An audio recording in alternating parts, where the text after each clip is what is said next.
ទីបំផុតក្បួនដឹកជំនួយទៅតំបន់កាហ្សា Global Summit Flotilla ត្រូវបានកងកម្លាំងទ័ពជើងទឹកអ៊ីស្រាអែលស្ទាក់ចាប់កាលពីយប់ថ្ងៃពុធទី1កញ្ញា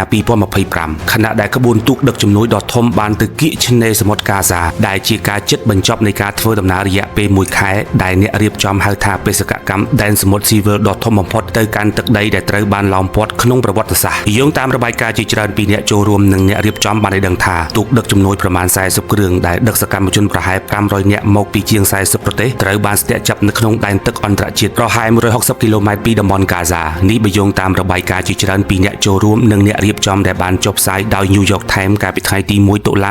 2025បុគ្គលិកយោធាអ៊ីស្រាអែលបានឡើងលើនាវានាំមុខយ៉ាងហោចណាស់2គ្រឿងដើម្បីកាត់ផ្តាច់ប្រព័ន្ធអ៊ីនធឺណិតកុំឲ្យទំនាក់ទំនងគ្នាទៅវិញទៅមកដើម្បីធានាថាប្រតិបត្តិការរបស់ខ្លួនមិនត្រូវបានរារាំងឡើយអ្នករៀបចំព្រឹត្តិការណ៍បាននិយាយនៅលើបណ្ដាញសង្គម Instagram ថាកងកម្លាំងទ័ពជើងទឹកអ៊ីស្រាអែលបានស្ទាក់ចាប់ដោយខុសច្បាប់និងឡើងលើនាវារបស់ខ្លួនរួមជាមួយនឹងទូកផ្សេងទៀតនៅក្នុងដែនទឹកអន្តរជាតិដោយសកម្មជននៅលើ Global Summit Flotilla បង្ហាញពីនាវារបស់អ៊ីស្រាអែលដែលចូលទៅជិតកងនាវាដើម្បីស្ទាក់ចាប់មុនពេលទៅដល់តំបន់កាហ្សាការផ្សាយផ្ទាល់វីដេអូពីទូកជាច្រើនស្ថិតនៅក្នុងស្ថានភាពងងឹតនៅពេលដែលការស្ទាក់ចាប់បានចាប់ផ្ដើមតែធ្វើឲ្យស្ថានភាពធ្វើដំណើរត្រូវបានរំខានដោយឡែកខាងកងកម្លាំងទ័ពជើងទឹកអ៊ីស្រាអែលបានប្រកាសឲ្យទូកដឹកជំនួយទាំងនោះឲ្យចូលកំពង់ផែអ៊ីស្រាអែលដើម្បីធ្វើការត្រួតពិនិត្យ